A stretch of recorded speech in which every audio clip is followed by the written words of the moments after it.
we have to recognize that this system, as it's getting more and more powerful in what it's doing, it's also suffering from its own internal contradictions, the ecological breakdowns, the incredible inequalities that are getting worse and worse day by day. All of those things could lead to this entire system to just unravel. And that's terrifying. And we see that basically happening in the moves towards authoritarianism and the rise of militarism, and all the terrible things occurring day to day around us. But it's in that unraveling that the degrees of freedom open up for some of these changes to happen. And I don't want anyone to make the mistake that I rejoice in that unraveling. It's a terrible process we're all part of, and none of us want that. Anyone with any humanity would not want that. But it is happening. But in that comes these opportunities of a transformation of our system.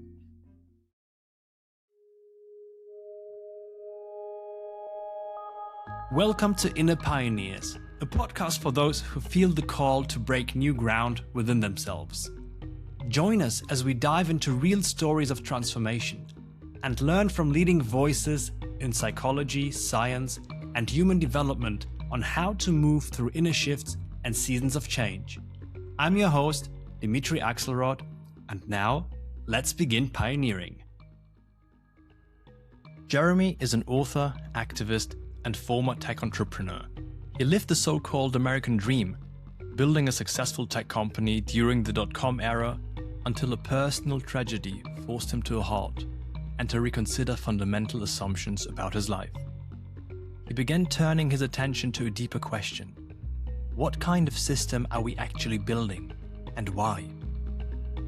In his latest book, Eco-Civilization, he explores how our cultural narratives shape the way we live, think, and organize society.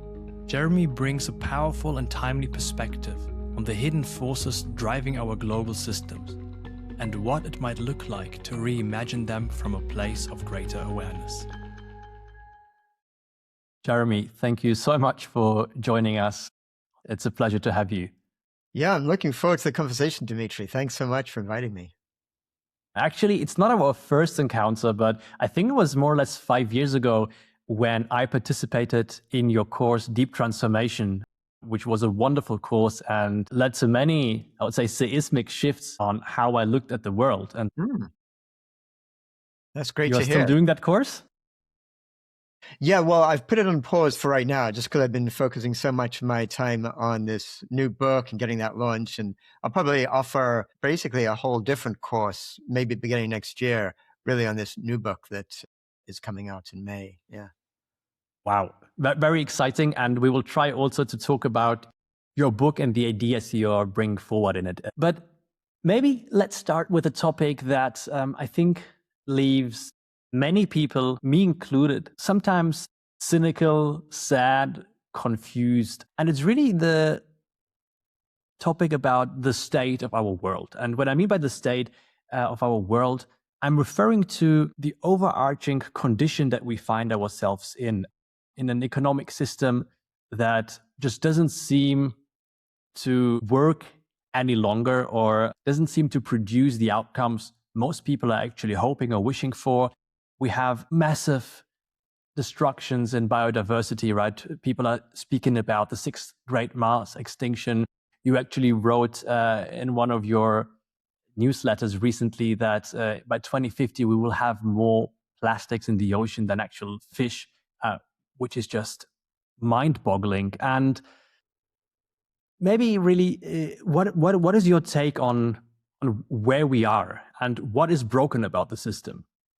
Yeah, well, this is a system that is really bent on self-destruction. And I think in this century, we are at these kind of final stages of really a process that's been going on for pretty much around 500 years, ever since the rise of the early modern Europe, say like the 17th century onwards. Well, a kind of a simple but a deep way to look at this system is to look at the underlying worldview that gave rise to the system. And it's one that actually came from that period of early modern Europe. And it's really a worldview that was aligned with the scientific revolution, which did all kinds of wonderful things for our understanding of life and for the material quality of our lives in so many ways. This is certainly not to criticize that incredible breakthrough in understanding, but it was also based on a view of the world as basically like a machine. It was this sense that humans are fundamentally separate from the world, and the world is really just a machine to be understood. And there was this idea of conquering nature. Francis Bacon was the one who was like the sort of prophet of that notion. But everyone around the time, all the great scientists who were part of this way of thinking, whether Descartes or Galileo or whatever, had the same sort of notion that understands how the basic functions of this incredible machine of nature worked, and humans could do all kinds of wonderful things, which we have done over those hundreds of years. But by seeing nature as a machine, as a resource to be exploited, we have led on this path that has led to this untrammeled destruction, like a total success in exploitation and extraction from nature. But at the same time, it's led to this so much so that it's like destroying the life systems itself that we are part of. And at the same time as that whole system of extraction and exploitation of nature took over, there's also a sense of exploiting other people. So those white Christian Europeans that came up with these ideas saw themselves as somehow innately superior to all other human beings, and they justified colonialism as a sort of bringing the light of their understanding to the rest of the world, while they basically implemented mass genocides and destructions of culture and 500 years of exploitation and oppression that we've had since then. You know, you were just saying that, like, to people we look right now, we say, well, this system is so obviously broken. But actually, what I've came to realize, sort of as I was doing the research for this new book I've written about a different kind of system, actually, the system is not broken. Actually, the system is doing exactly what it was intended to do. It's a system that is basically intended to exploit others, including other people, and extract as much energy and everything that is valuable out of what is seen as resources of the living earth. And they've been doing that so well that it is about to destroy its host. It's a little bit like a malignancy, like a cancer that has been super successful. It's basically destroying the host that it arose on. But of course, we all know the end point of it is that the end point is going to be death for the host and for the cancer itself, because it's relying on that host to live on. And that's what we're experiencing right now. So that's why once we understand that more deeply, we get to see that we're not going to fix things by trying to make things a bit better somehow, like recognize this is going wrong, we need to fix that. This is going wrong, we need to fix that. And that's not to say we shouldn't, obviously, in the short term, incrementally try to make things better when we see them wrong. But that is not going to actually change the direction we're going on, because the system itself basically takes even the best fixes. In fact, the better the solutions are, the more the system will take that and turn that into another instrument of exploitation and extraction. Wow. So if I hear correctly, you're basically saying all the environmental destruction, the climate change, and also the suffering of all different forms of life are not accidental, but they're actually caused by design of the system, which has an inherently exploitative logic. But then if there is exploitation on the one end, I assume there is also another end which kind of receives the benefits. Yes, that's right. That's a great point. And so that's worth taking a closer look at that. And, you know, it's valid to say, well, many of us have received great benefits of the system over the last few hundred years. And there's no question. And some people have studied this and made that their sort of primary message. People like Steven Pinker is probably the best example. Somebody else called Hans Rosling, who also put similar ideas out. And there's a truth to that logic that materially, in almost every which way you look at it, including the most fundamental things like child and infant mortality or longevity or overall health, as well as things like ability to just access basic things like light, materials, all kinds of things, there's been massive improvement over the last hundreds of years. No question about that. And there's a couple of things to note, though. One is most of those improvements have come around not so much from this system of exploitation and extraction, but actually from our scientific understanding in ways in which those in beneficial ways for humans without necessarily destroying the earth at the same time.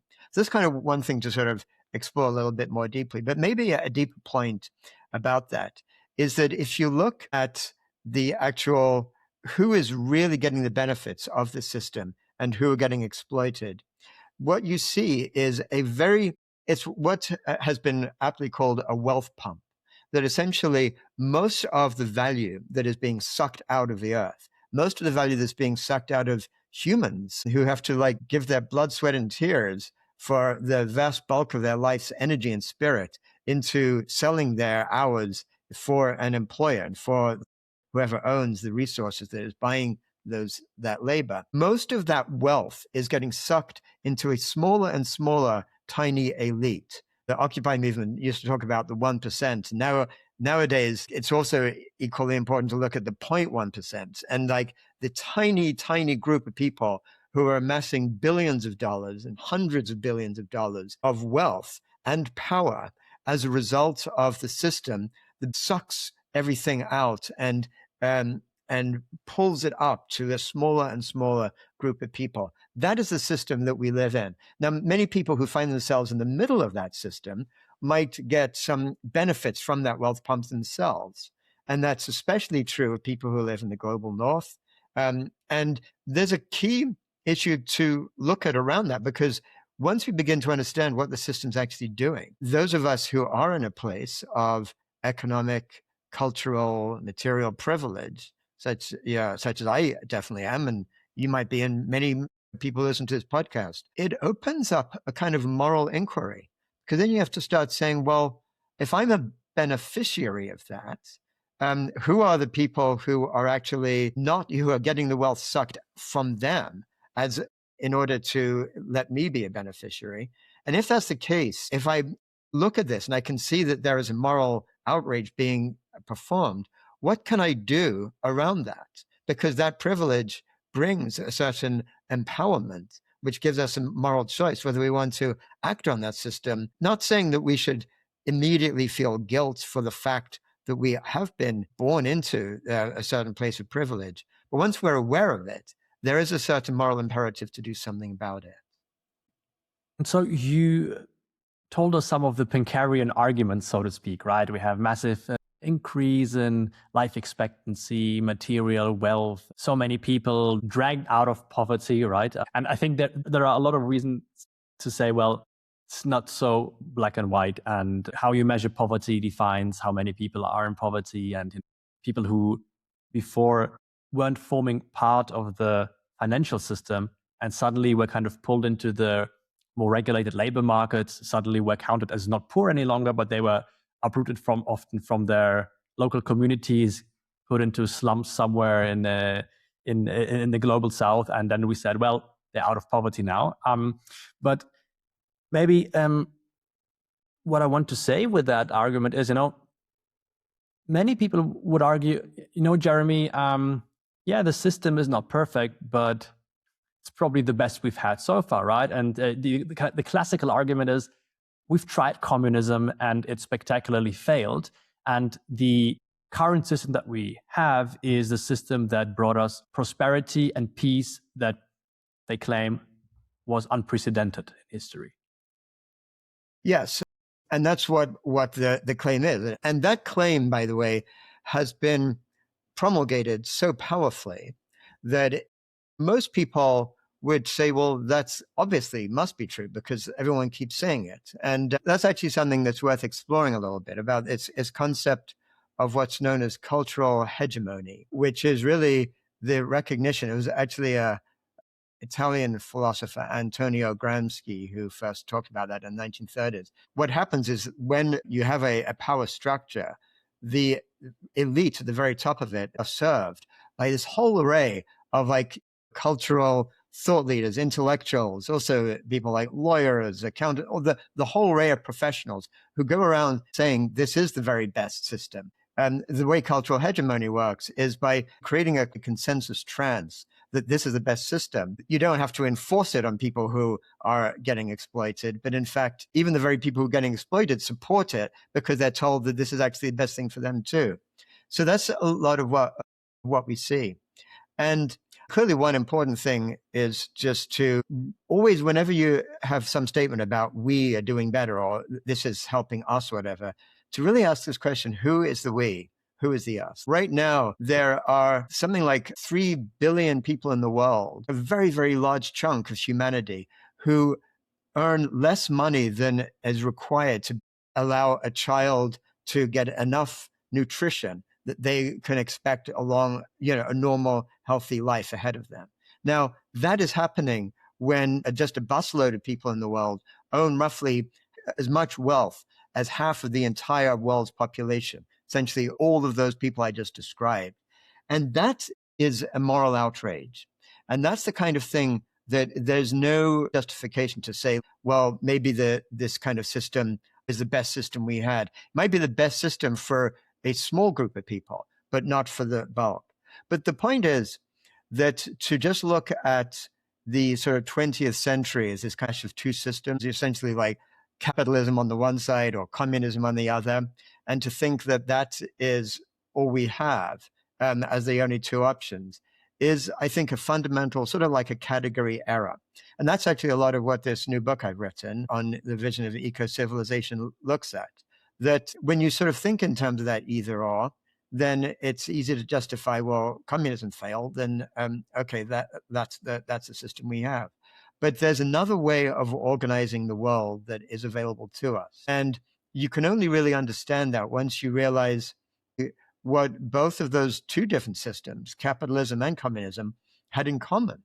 They both ultimately agreed on this notion of extracting from the natural world as much as possible. And communism, no more than capitalism, ever questioned the notion of like extracting. The only real difference was one said the state should organize that extraction. One said it should be done by private enterprise and private capital. And then the other thing they both had in common is they both refused to accept the sort of dignity of ordinary people to make their own path of what actually works for them and actually make their own self-determinations. So under capitalism, you had the system saying, let the markets decide, which ultimately means let capital decide, because markets are driven by where the capital is concentrated, which ultimately means let the billionaires and the wealthy elite and the wealthy power elite decide what other people should have. And the other system said, let the state decide, which then moved out very almost automatically, inevitably, to corruption and the same kind of centralization of power away from ordinary people. So what we need to do is look at systems that actually, by design, empower ordinary people collectively in groups to determine what is best for them. And that might seem utopian from people who aren't looking closely because it seems so far away from what we actually see around us for the most part. But it's actually not at all. It's a part of what we as humans have naturally done ever since we evolved on this earth, and is in fact shown in all different aspects of what we see around the world to be really probably the best way to design systems for human flourishing. So before we step into the solution space, and you already outlined parts of it, I wanted to get back to this situation we are in right now. Maybe one group of people says, look, it's the only or the best system we have, right? And you already answered to that. And then there might be a lot of people who are able to see the clear design errors in the system, right? Who say, look, yeah, I see the harm it is causing. I see the suffering that ensues out of the system. But what shall I really do about it? Shall I quit my job and go off grid? Or what can I do about it in the sense of, I want to ensure that my family has a decent life, right? Which means that we don't need to struggle to get food and education.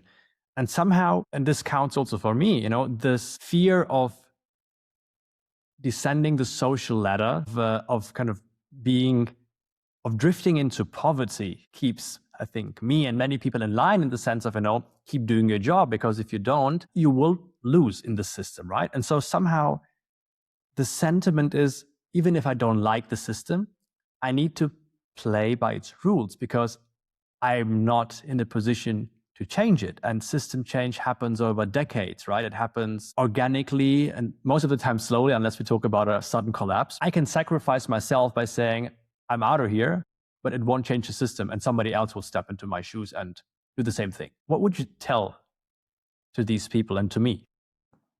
These are complex questions. I'm glad you're going there. Yeah, and there's sort of multiple really layers around that. So let's just explore it a little bit in a few different places. One is, yeah, we all are in this place where, because we're born into this system, whether we're privileged or not, we still actually are sort of sucked into being sort of cogs in the wheel of that system, and it's designed to force that. It's designed so that we either have to play the game, or we suffer from that in terms of social status, economic status, and ultimately we've got to find some way to be involved in it in that way. And from my own personal experience, the only reason I have the luxury right now in my life to be able to spend this time looking at the system and putting my own energy into trying to change it is because financially I was part of that system in an earlier part of my life, and by the time I left it, had enough saved up that I could afford to put my energy in that space. So I'm certainly not claiming that I'm above that kind of set of trade-offs that we all need to look at. So I do think that's really important, and something that there's no simple answer to. There are some extreme elements of that in terms of like the should I quit my job type of thing. Usually the answer would be no, but if you actually had been signed up by Palantir, for example, to develop AI to basically be part of creating what might be the most dystopian surveillance surveillance authoritarian future we have, then actually I'd say yes, definitely quit your job and find some way to take those skills in a way that is more beneficial. So there are times when even that might be a true statement. For the most part, though, we do need to make trade-offs. I think it's very important to understand, though, where we are working, and if we are actually part of a system that is truly doing harm, then there might be a valid intention to set to actually see if it's possible to take your skills and use them in part of a more beneficial way. But ultimately, I think we've got to understand that it's not really true that none of us gets to change the system. In fact, all of us are part of the system. And even the relatively small decisions we make and small choices we make are actually part of changing that system. And this is really a lot of what my own work in complex systems understanding led to recognize, is that we're not separate from the system. We're part of it. And the system itself is this incredibly complex, nonlinear, self-organized thing where once we recognize we are part of doing that, we can actually begin to be more of a force towards those beneficial futures. It can start within ourselves in terms of how we relate to the different drives within ourselves, how we relate to others around us, how we relate to social systems in general. And ultimately, there's a spectrum of like short-term decisions. I'm not saying, from most people don't necessarily go out and quit your job next week. You've got families, you've got responsibilities to look at, but there are intentions that you can set. And if somebody does recognize they're part of some corporation that ultimately is an embedded part of like what was known as structural violence, actually an active part of creating the oppression that's caused in the world right now and the destruction of life on earth the way we see it, then there is a very valid path to say, maybe over the next few years, I can reorient what I'm doing to find something that is less harmful and maybe even actually working towards the kind of system change we need to something that's more life affirming. So I think that's an option available to all of us, just on different timeframes, and different scales. Hmm. I want to get back to one of the things you said in the beginning of your argument, that you said, well, you are in the position to think about these things because at some point you have been part of the system, right? And you were, as you call it, you were in the belly of the machine. Yes, right. Maybe you can share with us a little bit the period when you were part of the game, when you were contributing basically to this craze of the system, and what happened that made you reconsider fundamentally Yeah. your choice, your life? Yeah, I mean, thank you for asking that, and I think it is helpful. It's helpful for all of us to like share our personal experiences with others because we can all learn together collectively from each other's paths. Well, for me, I actually, I grew up in England, and when I was a student in Cambridge, I basically had all the same views that I'm espousing right now. In fact, which is kind of ironic because but then I came to the United States very early in my life, and because of certain circumstances led me to like completely change the direction I moved in. And I found myself getting an MBA at the University of Chicago, which now we know is the center of neoliberal thinking, Milton Friedman and all those people who knew nothing about that at the time.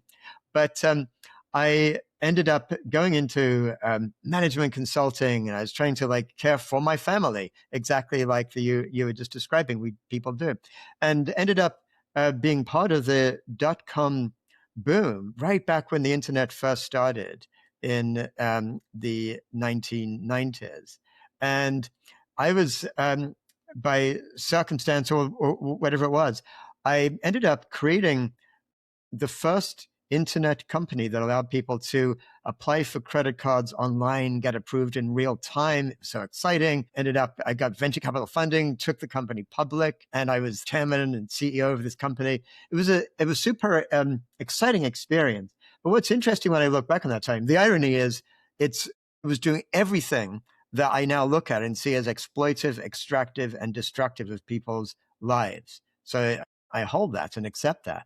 But what was interesting is at the time, I could justify it to myself by not looking at those deeper layers. Nobody forced me to, and it takes real investigation to even notice that they're there. But I could say, oh, it's great. We're helping people get what they want by giving credit to people, making it easy for them. It makes their lives that little bit better. So we're doing a good thing for people. We're sort of doing well by doing good, which is this great concept that this writer called Anand Giridharadas writes out, like this kind of hypocrisy that is implicit in a lot of what people do to justify their actions. So it kind of helps for me now to look at the way I was able to justify that to myself and others around me at the time. But in my personal life, things crashed for me. My wife at the time, who passed away some years back, got very sick, and I left the company to look after her, but it was too early in the company's trajectory. Within a year or two, the company itself collapsed. And I found myself personally in this place of really deep investigation. It was almost like a meltdown of my life. And I was asking myself, what can I do with my life going forward? It was still relatively early in my life. What could I do that was truly meaningful? Because I sort of realized that I had been looking for meaning externally rather than coming from some place I could really believe in. So that led to this really deep investigation. And it was both an intellectual investigation, like where does meaning come from? Tons of reading led to that book, The Patterning Instinct, A Cultural History of Humanity's Search for Meaning, which really looked at the way different cultures have made meaning out of the universe from early hunter-gatherer times to the present. It involves all kinds of studies like cognitive science and history and anthropology and evolutionary biology to try to make sense of all that. And it led me to an embodied investigation, like whatever I would find that was meaningful. I wanted it to make sure it was meaningful not just to my mind, sort of making sense of it intellectually, but my heart and spirit. In fact, part of my question is, what is that? what is the spirit? And so I discovered practices like meditation and qigong and different other embodied practices, which have become fundamental to my life ever since. And it was from that kind of exploration I wrote this follow-on book called The Web of Meaning, integrating science and traditional wisdom to find our place in the universe. But that whole journey of discovery, it was really kind of forced on me by a crash in my life. And I often wonder, would I have even been in this place I'm in right now if that hadn't happened? But as I look back on it, I feel it was a blessing for me in my life that I was forced to look at these questions. Thank you for sharing the story, Jeremy. And I think it's remarkable that you can look back at that and say it was a blessing, because I'm sure at that time it felt like life's ending. Absolutely. Yeah, And it has exactly. to a certain extent, right? I mean, like, your old life has ended. And So even though I can look back and say it's a blessing, I would never have wished it on myself or others. I would wish some other more gentle path for that discovery to take place. So yeah. it's a very tricky question. Yeah. And so just maybe one more question about that, because when I talk to people, a lot of them say, look, Dimitri, I hear you, I see you, I share kind of the main concerns, but first let me win in this system, right? Let me exit, and then I can kind of lean back and try changing the system. But if I don't have, any means, or if I have to struggle for my survival, like, whom can I help if I can't even help myself, right? That's kind of the common argument, but Yeah. I understand it. At the same time, I feel like You it know, keeps you inside. yeah. Dimitri, this is such an important point. I'm really glad you're sort of just kind of probing this a bit more deeply. And there is this movement that you might be referring to implicitly in what you're saying, of effective altruism, which basically it kind of starts from a diagnosis similar to what I talked about. It says, yeah, the system is bad, but the best way to affect the system, the most effective way, is to create wealth, and then just do it with a good intention and make sure that when you get to that place of wealth, you use it in a really good way. Um, the problem with that, well, there's a couple of problems with that, but one problem with that is it does kind of require, in a way, almost like a sort of an assumption of incorruptibility. And one of the realities of human nature or whatever is that once people get to experience greater levels of wealth and comfort and power, then it's very difficult to let go of that. And so what tends to happen is, and you keep going, yeah, I'll do really good, but let me just, I know 10 million, well, that's not quite enough. But if I get it to 50 million, then I can really do, well, 50, well, imagine how much good I could do if I had 100 million. Imagine how much, and so it keeps going on and on until you end up being part of the system. The other issue is that in the making those funds, if you are successful in doing that, to look at all these structural violence, all these systemic harm that those actions have done. That essentially what you're doing is being part of that wealth pump I described earlier. So it's a little bit like, well, you're sort of building up a big liability on the balance sheet, on the moral balance sheet sort of thing. To maybe there's better ways to work at it. So I think a lot of that approach can be self-serving.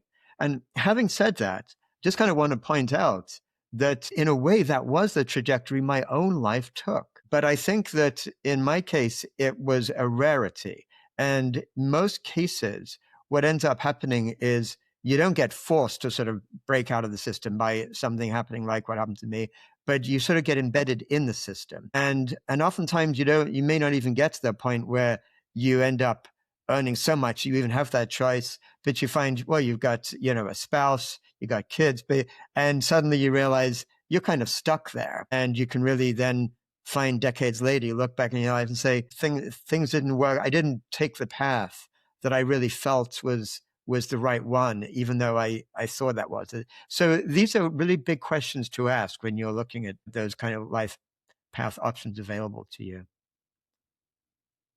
Yeah, true, and very deep reflections you're sharing with us on this one, especially really when we look at our own doings and the collateral damage that we cause Yes. with our professions or work, yeah, it's often easier to look away. But what I wanted to continue on or take up the thread is really this point when part of your life collapsed and then you were looking for new meaning and you started digging into history and looking at it. How did civilizations or people construct meaning, and that there were alternative ways of kind of constructing a good life than that what we imagine, right? Can you give us an example of what other cultures maybe found meaningful and helpful and how they looked at human thriving? Yeah, well, maybe a good place to begin with is actually from the Western tradition, even though my work actually looks a lot at East Asian traditions and such as Buddhism or Taoism or others. But actually, Aristotle was somebody who drew a very, very important distinction, looking at the question of flourishing, or you could almost define it as like happiness, between what he called eudaimonia and hedonia. And this is crucial because it really affects our understanding of what it really means to flourish. So the notion of hedonia, a little bit as the word, the translation in English of hedonism, as that sort of implies, is it's the sort of short-term or superficial happiness that comes from external experiences. So it's the kind of happiness that comes from physical pleasure or comforts or whatever the things like may be like that. But hedonia for Aristotle was something a little bit deeper. It was more like you could get hedonia from sense like being respected by people or just from having status, or you could get it by feeling safe and having wealth. So it was basically kind of external sources of feeling good in yourself. Eudaimonia is something fundamentally different, and it was about really what it was like when you were on your path to truly fulfill your own internal destiny or your own internal true nature of who you are as a person.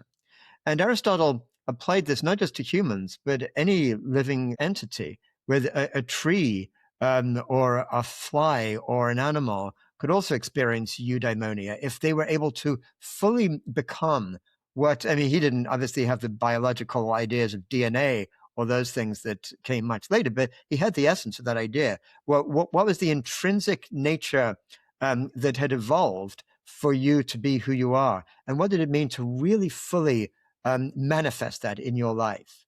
And the path of fully manifesting your true nature is a path of eudaimonia.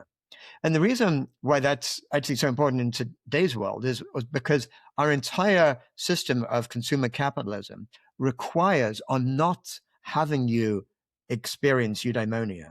Because if you have eudaimonia, you actually don't need to go out and buy the next status object or the fancier car or go on the fancy vacation and all that stuff, because you might be perfectly satisfied with a really simple life and spend your time on things that don't necessarily add to GDP when you're doing it. But some of the early movers of consumer capitalism were very clear about this. They would say specifically, we have to keep people feeling perpetually dissatisfied so that they are always looking for that next thing. And that way we'll be able to sell them more. So it was explicitly driven into the DNA, of our culture today, is the drive to keep people on what's known as the hedonic treadmill. And that very notion, that distinction between eudaimonia and hedonia, applies very, very closely correlated to the Buddhist notion of dukkha. And in Buddhism, the concept of dukkha, very similar to hedonia, but it's the sense of needing more, not being satisfied with. Oftentimes we translate dukkha as just meaning suffering, but and it's sort of true, but it's not just suffering like pain or like really feeling miserable, but it's a deeper, more subtle notion of suffering where no matter what happens, you can't be fully satisfied because that satisfaction has to come from deeply within. And there's a sort of contrasting notion in Buddhism that's actually very analogous to that notion of eudaimonia, but it's called sukha. And sukha, in contrast to dukkha, is that sense of well-being, sense of very, very deep well-being that comes out from really being in touch with what you know is your true nature. And the sense of like, you don't need to accomplish something. You don't need to make that happen, because just the way you are right now is absolutely perfect in its own way. Like, that recognition is known as sukha. So it's very interesting how both in East Asian and early Western thinking, that same distinction arises. And you see it really, that notion of sukha, or that notion of eudaimonia, you see in many different cultures around the world. In indigenous cultures, oftentimes, very important aspect of that is recognizing that truly being who you are is not an individual experience, but it's one that you experience in relation with others. Like, as humans, we're deeply, deeply relational.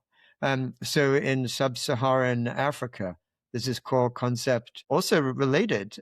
It's like almost like a cousin concept to these ones we're describing, of Ubuntu, which basically translates as "I am and you are, therefore I am," or "I am, therefore you are."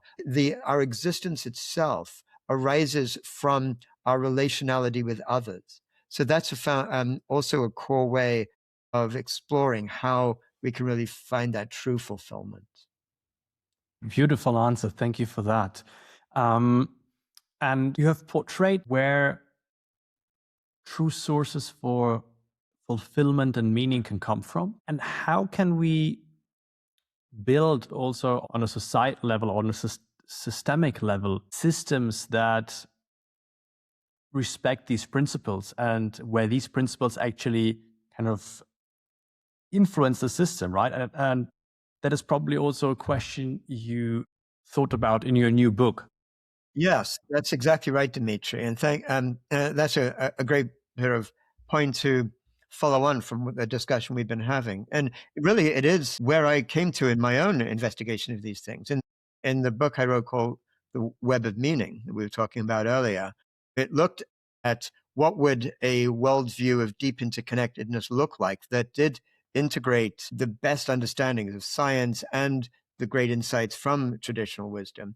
And that book ended up with this vision of, if we sort of start from that worldview of deep interconnectedness, what would a society look like that was built on that foundation rather than built on one of separation, the way our dominant society is right now? And that led me to this vision of an ecological civilization, the idea of recognizing that what would need to be transformed is not just one element like our economic system or something, but every aspect of what we call civilization. Everything from education to law and governance to economics, definitely, and business, and also like how we grow food and technology, everything. And looking at that ecological word got me inspired, because it's recognizing that we can take some of the principles from life itself and also from humans' own evolved needs, as we evolved as a particular species on the earth over millions of years, rather than what we think is natural based on the system we're born into right now. So in a way, this book I've just written, which is coming out in May, is called Eco-Civilization, Making a World That Works for All. And it really tries to answer exactly your question, what these systems would look like. And the first place to begin is to recognize that it has to be a fundamentally different system. So that first thing we were saying when we started this conversation has to start from the recognition this current system isn't broken. It's doing exactly what it was intended to do. And therefore, what would a different system look like? And the book really explores, like, if we had a system that really sets the conditions for all beings to flourish, like that eudaimonia kind of flourishing on a regenerated earth, how would it look? And I spent the last 5 years researching this. What I discovered, to my great delight, really, was that in every aspect of what we call civilization, people have already done the work to come up with these ideas.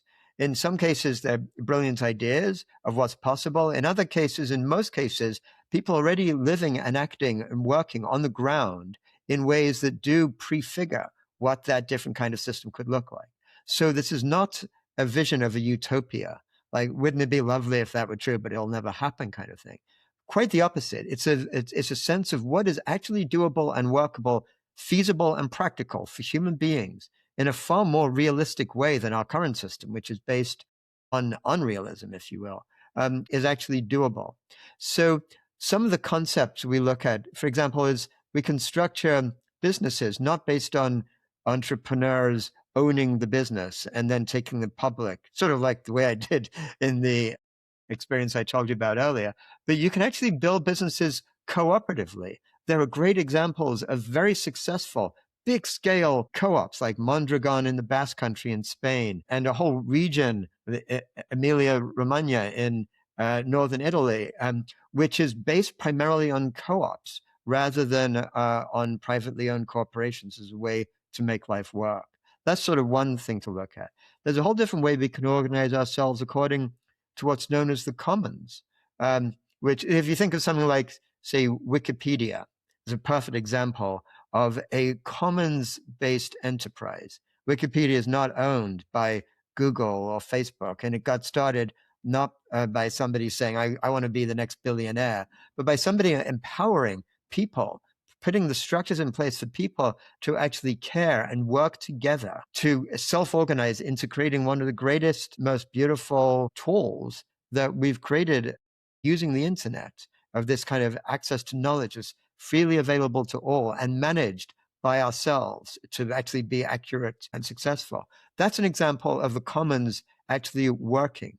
And that could work all around. It can work in things like platform cooperatives. Like, we don't have to have Uber or Lyft sucking, again, like the wealth pump, billions and billions of dollars from each person who's working to actually give a ride. It's a great idea to use the internet to allow people to find people who want to drive them.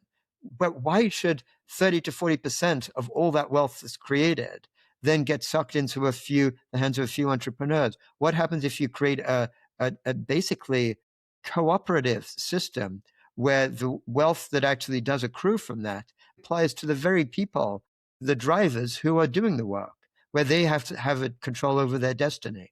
That can apply in all different aspects of the world. And these are the kind of ideas that the book lays out in more detail. It's very interesting. I think these are beautiful concepts. And at the same time, my brain is signaling me, oh, but wait. I mean, isn't there so much systemic resistance to these concepts, right? So the structures of power, why would they ever say, sure, we will give away our surplus? And also, maybe this is the first point, right? So how would you overcome these structural resistance and this path dependency that we're on? This is the first. And the second one, what I see and which really scares me more and more is that we see that the commons are being exploited for privatized gains. For instance, all the big LLMs, right, trained by Google, OpenAI, Anthropic, right? They are being trained on things that people put out in the internet in good faith, right, by Wikipedia. And now suddenly all that wealth creation is, as you said, being sucked up the pyramid to literally a handful of people that suddenly become the world's richest and most powerful, influential people because they have been sucking out the life of these systems. And now you see that a lot of these forums, Wikipedia is slowly, decaying or dying. Coding communities like Stack Overflow that used to be buzzing, where programmers would exchange advice, are now dying off because now everything is being sucked into this LLM machine. So my question is, how can you defend also against these kind of dynamics? There's a vortex that keeps pulling things into it. That's right. And it's getting stronger and stronger. With exponential tech, it's going to be more and more difficult. Completely right. And these are such critical points you raised, Dimitri, and thank you for doing that. I think we need to recognize that everything you're saying is true. The system is working, as I said, doing exactly what it was intended to do, and it's doing it in a more and more powerful way to the expense or the detriment of almost all of us. So we have to recognize that. And the first place to begin in changing that is by recognizing that. And by actually recognizing the one thing the system doesn't want to allow is many of us to envision that there actually is an alternative. There was this famous phrase by Margaret Thatcher that was as a sort of the foundation point of all these decades of neoliberalism, when she said, there is no alternative. It was called Tina. Actually, begin my eco-civilization book with exactly that phrase. That's that notion of cultural hegemony. It's really important for that system's success for people to believe there's no alternative.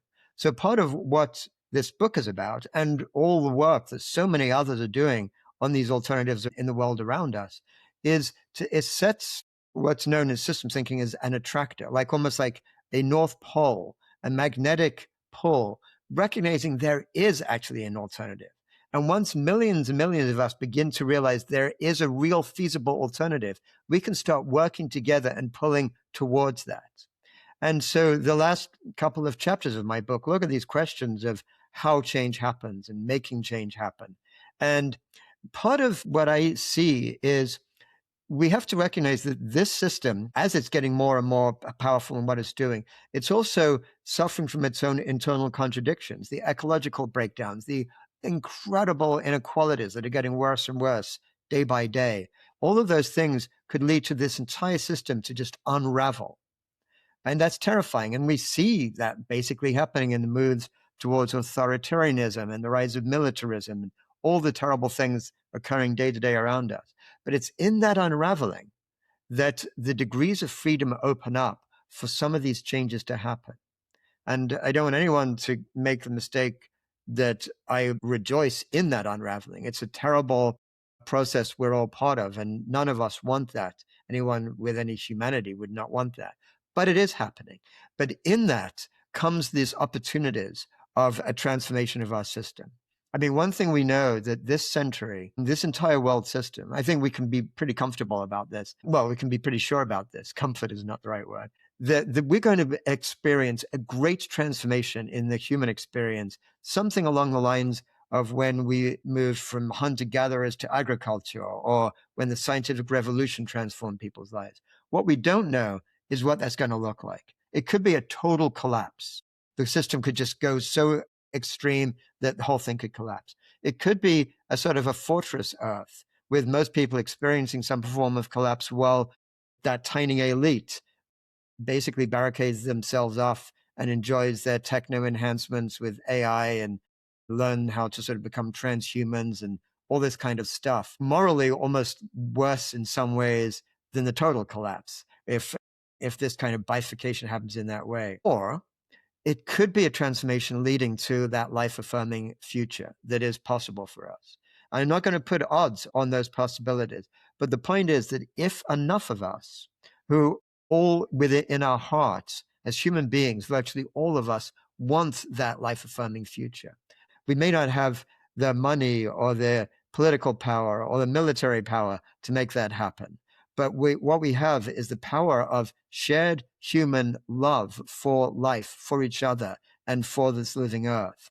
And that's a kind of empowerment that might just allow these islands of coherence, as we call them, these groups of people already working towards that life-affirming future, to come together. So as this old system basically cracks open, falls apart, we can maybe build that new system from within that can lead us to that better future.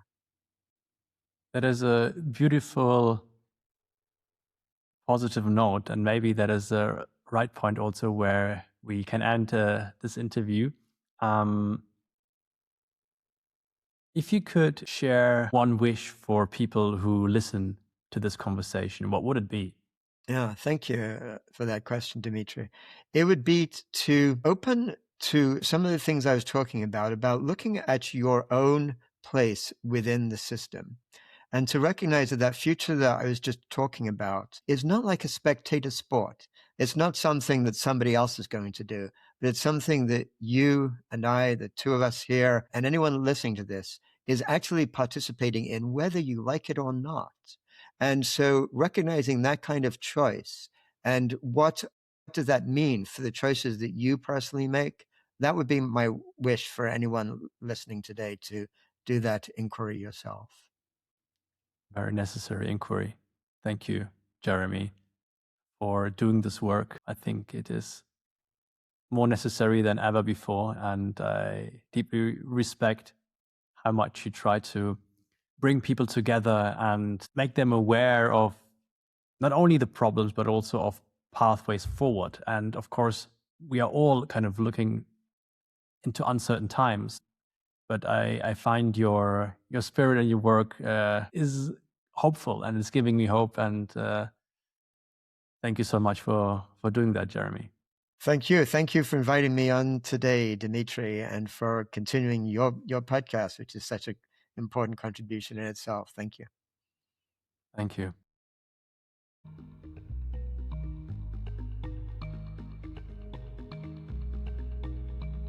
Thank you so much for listening to Inner Pioneers. If you found this conversation meaningful, don't forget to subscribe and share it with someone you care about. Want to go deeper? Visit evolute-institute.com.